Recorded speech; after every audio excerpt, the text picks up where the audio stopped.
I guess starting with your roster, I can't imagine last year putting the roster together had to be tough, but I can't picture what it's going to look like. Can you talk about what you know and what you don't know yet? Yeah, the rosters are, I think, across the country are still in the same predicament as last summer. Big rosters. There's a lot of kids in the transfer portal, kids from here that are in, and yeah, it's and then you throw the draft on top of it. They moved it back to July. I mean, so they could have it around the All-Star game. They didn't really think about Division I coaches too much because it's put us in a bind. You know, there's borderline kids that, as far as if they're going to sign or not, that we don't know if they're going to be here. There's high school kids that we've recruited. You know, it's definitely number one on the list to try to get it straightened out. And we're going to be put in it's going to be a rush after the draft, let's put it that way. So just trying to investigate, talk to kids, find out what they're really thinking as far as signing, coming to school. So but we're working on it, and but numbers are still up everywhere. Okay, and I got one more, and then I might circle back. But switching gears completely, when you reflect back on the year, you know, you've had a week. What did you think? It's a spectacular year, but you didn't get to Omaha. Yeah, you know, we achieved everything we wanted to do except getting to Omaha and, you know, winning a national championship. And we got beat by a really good team, older team, experienced team, and they had a really good left-handed closer that didn't give us much. But you know, really proud of this team. This team was picked third or fourth in the West by the coaches in most of and a few other polls. You know, we were picked second or third, and we beat everybody. I mean, we beat them all, and they showed up. And I've said it 50 times this spring that they showed up every day, played hard, and tried to win. And you can say that teams do that, but we backed it up, and they did it. And it'll be a season that I'll never forget. You know, 50 wins against really the toughest schedule in the country, and I don't even think it was close. So, you know, we played great.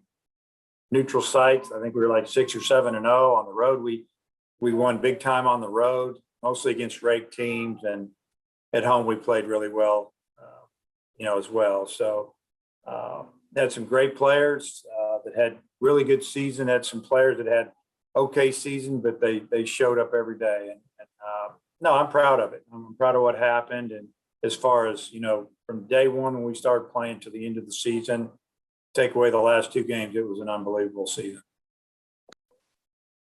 Nate? Yeah, Dave, just kind of was with summer ball, kind of what plans do you have for guys like Caden Wallace and Jackson Wiggins and some of the other ones that you know are coming back?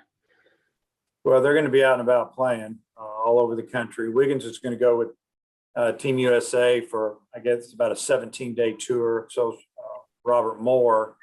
And then they'll probably go play a little bit more after that. I think that's, let's just say July 1st through the 17th, and then maybe go play a few more weeks after that and come back. But most of our guys are out. You know, they're already out or they're on their way to their destination, and, you know, they get some at-bats and throw some innings and hopefully get better. You had some success with guys that stayed here and lifted weights in the summer. Are some of them doing that as well? Some of the older guys are, you know, guys that I don't know necessarily you'd say they're waiting on the draft, but they know they're not going to sign. You know, they just want to get stronger and healthier. Yeah, there's definitely some of those guys hanging out this year. And you know, right now we're still in this building. Hopefully we're going to move over to the new building in about 3 weeks. And finally, Paulette, has he had surgery yet, or is there any plans for that? Well, as of right now, there's no tear. We finally got the results, and he's rehabbing, and you know, he's going to start throwing in a couple of weeks, and if he goes pain-free, which he's pain-free now. You know, we're hoping, we got our fingers crossed that he's going to be okay. Thank you. Bob? Hey, Dave, how you doing? Good, Bob. You know, with COVID, there's a lot of guys, I guess, who can repeat their junior years. I mean, I'm thinking of guys like Slaves, even Goodhart, you could repeat his senior year. Nolan, Vermillion, Webb, Gregory. I got a lot of these names from Matt. Where do those guys stand with you? Well, you just named a bunch of them. I mean, you want me to go through them one at a time, or it's up to the draft. Whatever you want to do, Dave. You won, 2000 games. We don't have that much time, probably. I mean, I'd say all the guys you mentioned, if they don't sign a professional contract, we'll come back, and we'd like to get him back. So, example like Slavens, he's only 20 years old. He's very young. He's got 2 years of eligibility left in college. I would say Goodhart, he's got 1 year, and you could go on and on and on. Guys like Goodhart been around for a while. He would like to sign, but if he doesn't, I think you could see him back. But Opitz will end up signing. I think you might have mentioned Vermillion. I mean, as of right now, the plan's for him to come back. Nolan too. And then Wicklander and Franklin, they had, pretty good years. Those guys definitely signed, even though they could come back as juniors, I guess. I would project those two guys to sign. There may be a couple more in there that I think might sign, but I would say those two for sure. And then with Cullen Smith and Lockhart, do they have another senior year? I'm a little confused by that. No, they're out of eligibility. Okay, and then you got a new catcher. He announced Michael Turner from Kent State. Are you able to talk about him? Not at all. Not yet? Okay. Never heard of him? I would call him. I know that he's not just a catcher. He plays positions too. Okay, but he's not a fit. Okay, well, I might have a couple more, but thanks. Hutch? Dave, I was wondering if you could maybe give us an update on how rehab is going for a few guys like Nick Griffin, Tyler Cacciatore, and Isaac Brocken, and do you think they'll be ready for fall? Yeah, they're all in town working out. It's Isaac Bracken, I think, the way we pronounce it, but they're all here, and I think if you talk about Nick Griffin, that Tommy John, it'll be a year in the fall, so we're hoping that he'll be able to pitch for us in 22. He's been here working hard. So, Bracken, I think he'll be ready to roll. Cacciatore, he's had a couple of things, but he's here working, and he's not throwing yet. So they're all work in progress, just normal stuff though. And then also Charlie Welch, is he a guy you're expecting back next year? And is he a guy you've said he's been working at first base? Do you think that could be his position next year, or do you think he'll be kind of a DH still? I think he just has to prove to us, where he needs to play. I can definitely see him hitting, obviously, and we are expecting him back. He's like everybody else. It's a new year. It's different. You got to come in and earn everything again. I mean, that's what our program's all about. And I think kids appreciate that. Obviously, if you have experience and you've been there and done that, you're usually going to do it again. But he was an incredible pinch hitter. He was a good hitter down the stretch for us. And, we didn't hit a lot in some games, and Charlie seemed to continue to hit. So we plan on him being right in the middle of things next year. Clay? Coach, still working out there and recruiting. Is there something that you guys really need to get done in the next few weeks? I mean, I guess junior colleges are always opportunities. Yeah, junior colleges, there's transfers and grad transfers. There's players that are leaving because their coaches have changed jobs. There's a lot going on. And that's why I mentioned it earlier, the draft being so late. I don't know what the advantage is. I think MLB decided they were going to have some more combines, and because of COVID, they could watch them longer and try to make a big deal of the first round around the All-Star game, which I know a lot of people in professional baseball, when they get those 3 days off, they go to the lake, they get to see their family. They're not going to be watching any of that. But I won't go into that. I don't know. there's a lot going on. And do we need positions? I mean, yeah, you always need another guy. You need another hitter. You need another pitcher. We feel like we've got some things under control, but when the draft hits, who knows where we're going to be if there's some surprises. So we're trying to keep, track of everything and talk to everybody. And really before the draft, hopefully we'll know exactly what's going to go on. So one last question. Kevin's kind of like you said, racking up awards and having a good month. Where do you think he fits in the draft, and what do the scouts tell you about his prospects? I think Kevin will go pretty good in the draft. There's first off, he deserves it. Then on the negative part for him is that he's 24 years old. But, I think what we're getting out of it is that instead of starting a guy in low A, they're going to start him in high A, or just maybe send him to double A and see if he can get hitters out. And if he can, great. If I was guessing, I think he might go before the 5th round. And, but are they going to pay him what they should? Probably not, because of his age. Kevin could come back another year if he wanted. I don't see that. He's taken so much schooling. Right? He's where he needs to be academically. The draft is so tricky. They have X amount of money, each organization.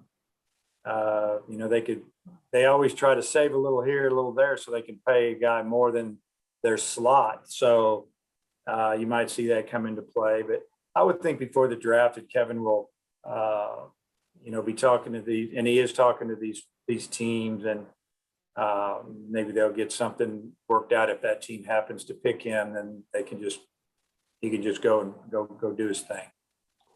Where would you send him if you were a baseball man and made in pro ball? Where would you send him, to double A? Well, it's hard for me to speak for those guys because it's a different thing, but I'd say because of his age and his maturity, you could send him to a double A clubhouse right out of college, and he would be accepted by the players because of who he is and the way he acts and the way he works. They're going to like him. So I would send him to double A and say, hey, here you go. See what you can do. If it didn't go well, you could always send it back to high A, but that might be the way I would handle it. But it depends on personnel and who drafts him. And there's a lot of factors there. And it's easy for me to sit here and say that. Thanks, Coach. Yep. Jason Carroll. Coach, you mentioned the way he works. I don't know how many guys you've had take a professional-like approach to showing up and working every day like Kevin did with the extra workouts he did on his own, how he ate. How much of that really led to his success this year? I think it was a big part of it.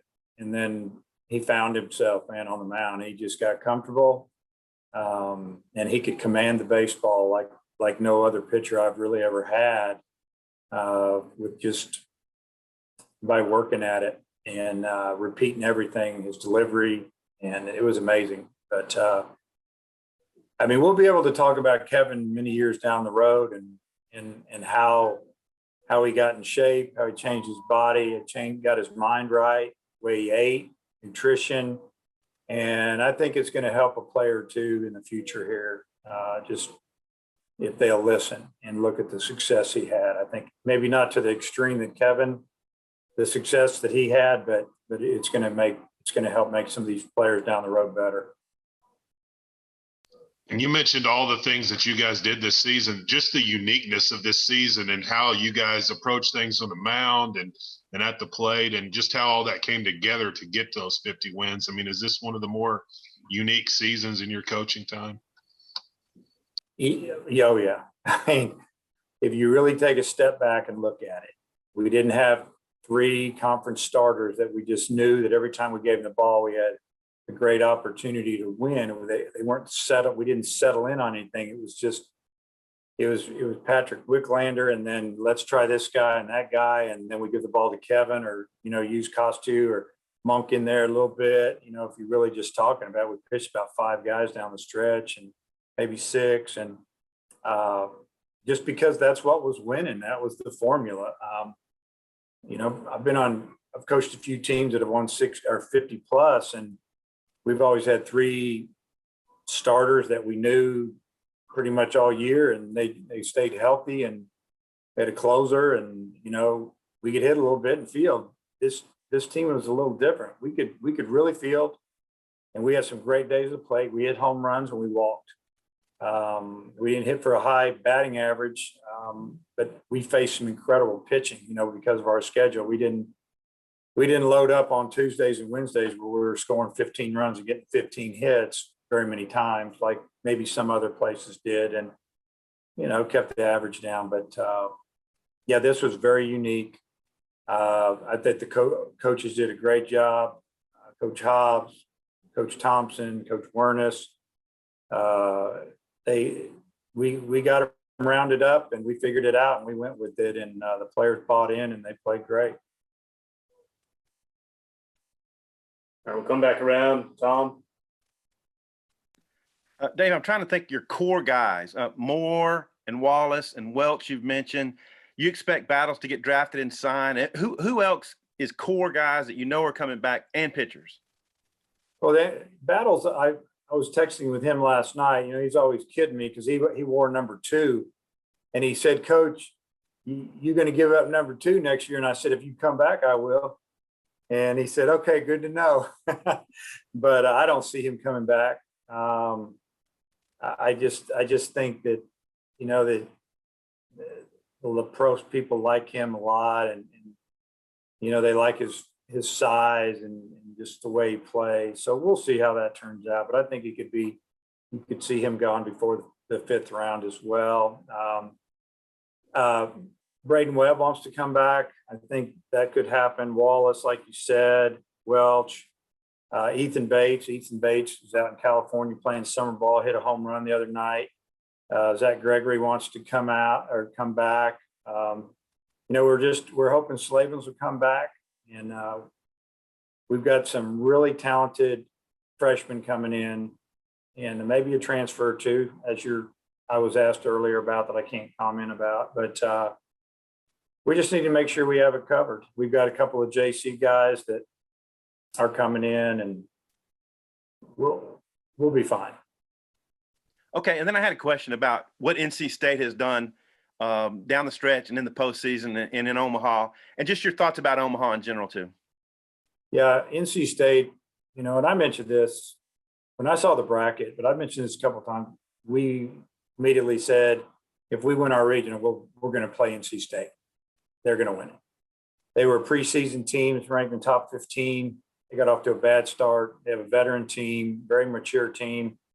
A couple of the riders, at least one of them, I think Aaron Fitt lives out there in North Carolina, and he's bragged on them since last fall when he would watch them, and so we knew that it was going to be a battle. It doesn't surprise me that they're winning up there because they don't really get scared. They're older. They just won 2 out of 3 games at Baum Stadium. It's not scary up there compared to here, the way I look at it. So, I'm happy for them. They played hard, and man, those guys really wanted to win, and they pitched incredible. So the World Series as a whole, to me, it's, the wind's been blowing out a lot. It's been chilly up there and blowing all over the place yesterday from what I saw and read. But it's been some really good pitching, a lot of swings and misses, a lot of strikeouts. I think there's some issues with the background there, seeing the ball and the time that they start the game. That probably is a little bit of it, but also the pitching is just incredible. And I don't know. It's hard to project what's going to happen from here. Bob?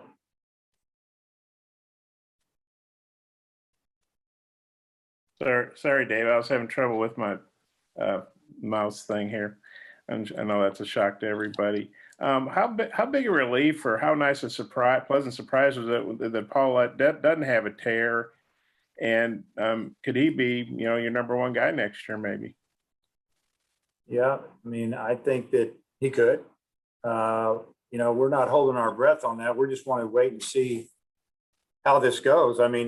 We're extremely happy on what's going on from the very first day that he hurt himself till now, because it didn't look good. Because as a coach, you see it and you kind of know how they act and react, and it just didn't, it was not a good feeling.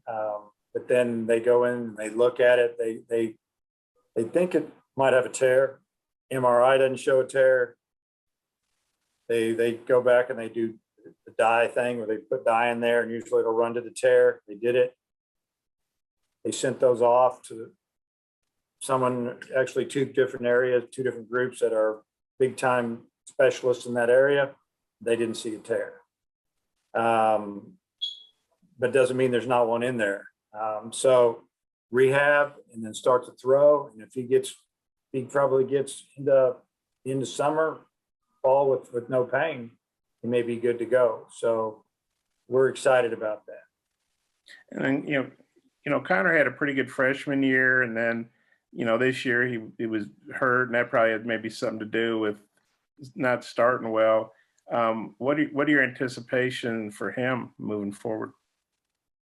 I think Connor threw really well at the end of the year. We had a lot of confidence in him. Ball was moving, keeping the ball down, had sink, secondary stuff was good. And I think Connor is I'm hoping, and from talking to him and being around him, that he's kind of on a mission to get back and be better than ever. He's staying here this summer, working strength and conditioning, trying to get in really good shape. The arm's probably not 100%, but we wanted to get there, obviously, and be ready for fall baseball. And hopefully he's going to do everything that I just mentioned, and he'll be ready to go. I expect him to be one of our better guys next year. I think I read Andrew wrote this, but Bolden's in the transfer portal. Is that right? And was that kind of a mutual decision, or how does that impact you guys? Yeah, he's in the portal. Probably really don't want to talk about it. So it's all good though. Okay, I just got one more probably. I'm not suggesting you guys are going to win 50 games next year and go 22-8 in the SEC and run roughshod over everybody, but you've obviously got a pretty good, consistent track record. Well, what are your expectations for next season? Well, it's like it always is come in and get better in the fall, figure out where we're going to, who we have once this draft's complete and kids have made their decisions. I think that'll give us a lot better idea of what we're going to do. I see us starting a few freshmen in the field. If we can get Peyton Stovall to come to school, and some of these other guys, Max Muncy, good chance he might sign. And I could go on and on. If we can get some of these guys to school, and even if we don't, we're going to play some younger guys in the field. We've got a couple, 3 freshman pitchers that I think they can come in here and get after you early. And so I think you're going to see a good mix of some veterans and some really young guys out there. And I think that we'll be right in the middle of the league in the hunt, so to speak, come next April. But yeah, so we still have to see where the dominoes fall and where we're at. But we feel good about the talent that we have signed, and if we can get them in here, the future is bright. And you think about the league. The league's incredible. You got 2 new coaches. We got a new coach at A&M. We got another new coach that's going to be at LSU. The league gets tougher and tougher, it seems like, every year. So, and we're one of the tough ones. So that's where we're going to be. Thanks. Coach? Dave, I know you've talked in the past that the plan is for Wiggins to be a starter for y'all. Is that still the plan for next year? And what's the key? What's he got to work on to be that dominant starter that you hope he can be? Well, I think a good start is him being invited to be on one of the team. There's 2 teams this year with Team USA. It's not a normal year, and they're going to basically play each other in different venues. So basically, one night you're going to wear white, one night you're going to wear red, one night you're going to wear blue, and they're going to play. But he's going to get to be around a lot of the top players in the country. A lot of them are going to be a year older than him, that are going to be after their sophomore year. Obviously, he's only coming off a freshman year. So I think that's a good start. So he can see all that and be around that. And hopefully that will help him see where he wants to get and speed him up a little bit. we would like him to start. And so he's going to start all fall for us. And, you know, he just needs to work on secondary pitches some more. With time, I think the command is fine. His command was better when he started than when he came out of the pen. And so he feels more comfortable there. He's got great stuff. Better, you know, he's got the body you look for if you get to pick one at this level and the next. So Jackson's going to be fine. And I think that he'll get every opportunity to start.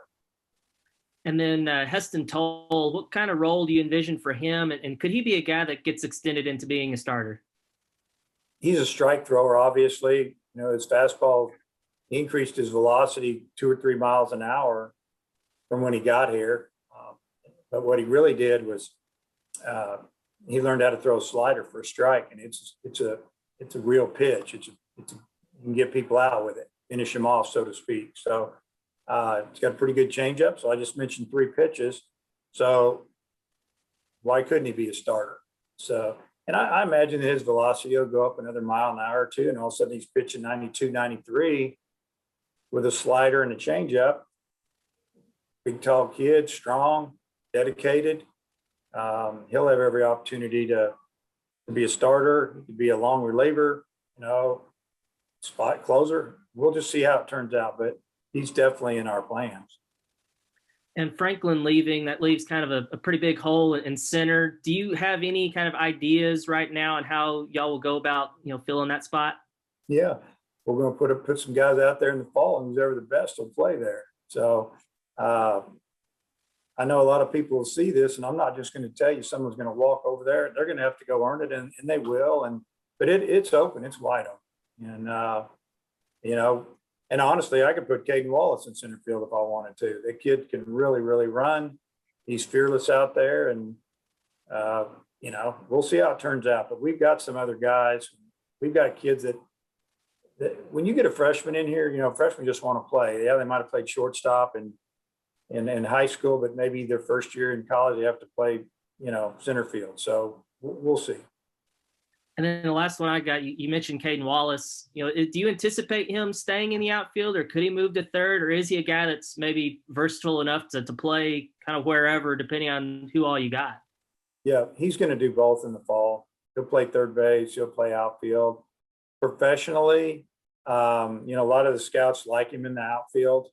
They just think that just frees him up to swing the bat. We've got a great arm out there. So we'll probably just talk to, you know, Caden about that a little more, but we've discussed it. He doesn't really care where he plays. He's just a good teammate, and you know, he'll play wherever we ask him to play, and whatever helps the team the most, and gets another guy in the lineup. All right, a couple more here, Clay. Yeah, Coach, the lack of the midweek games, and you talked a little bit about it, and y'all kind of, you know, the Nebraska series was lost, some others. Did that affect maybe developing some of your young pitchers, you know, like say Starks and Toll, that when you get to the end of the year, you might have been in a different situation with those games? 100%. We talked about it a lot. It really, and it affected Wiggins probably more than anybody. We'd give him the ball on a Tuesday or Wednesday, maybe a few more times, because down about the middle of the season on, you know, we were using Kevin more. We weren't using Wiggins to close games. Wiggins, we were trying to make him a starter, and then we had, I think, 2 or 3 games postponed, and one was COVID, or 2 were COVID, and one was weather. And you know, if you get maybe 2 or 3 more starts under your belt, we get to see more things, and could have made a huge difference. It's hard to say. Would Starks have been that way too, maybe? Yeah, Starks would have got to pitch more, that's for sure. I mean, he just needs game experience, and he's out in summer ball trying to gain that. I mean, you know, it's not just about throwing 94, 95, 96 miles an hour. You got to be able to hold runners. You got to be quick to the plate. You just have to have a feel to be able to handle some of the situations. And that's what Gabe needs to continue to, as all of them do. They have to get better at that. And that'll help those guys going out this summer and gaining that experience, and just being away from here and all the pressures of playing at the University of Arkansas in the SEC, and they'll get better and come back, and we'll see it. So last question. Think your your staff seem like there's always a change or two. You feel like you got some stability going forward with this group? Yeah, Or I is it mean, still too early. yeah, I mean, with Coach Thompson and Coach Hobbs, I mean, there's always an inquiry here or there, but they want to stay here. You know, I mean, these guys are, they're really good at what they do. They're really good at recruiting. Players like them and respect them and get that they have the player's best interest at heart. And yeah, I see us sticking together, hopefully for a while. And I always say this too, if there was a great job for one of these coaches at a big time Division I school to be a head coach, I don't want to hold them back. And I expect that. That's the kind of coaches I want in here. And when I do lose one down the road, I'm going to go get the best guy in the country to replace him. Thanks, Dave. Yeah. Seth and his hair. Yeah, apparently. Dave, when you look at the past 3 full seasons y'all played, y'all hit a ton of home runs, breaking records. But you think about it, it wasn't that long ago that teams weren't hitting a lot of home runs. Did you ever envision your teams just 10 years down the road breaking the Arkansas home run records? Well, I mean, I guess I don't sit around and think about those things. I feel like that we've recruited some kids with power, and you know, they're coached a little bit to get the ball in the air. That's kind of the way it is nowadays. You know, you're not teaching kids to hit the ball on the ground and run. Now, if you got a guy that's his thing because he can fly, then that's what you let him do, and you do it a little differently. But the kids these days are bigger and stronger. We have more of them in our lineup. You know, the bats are they're fair.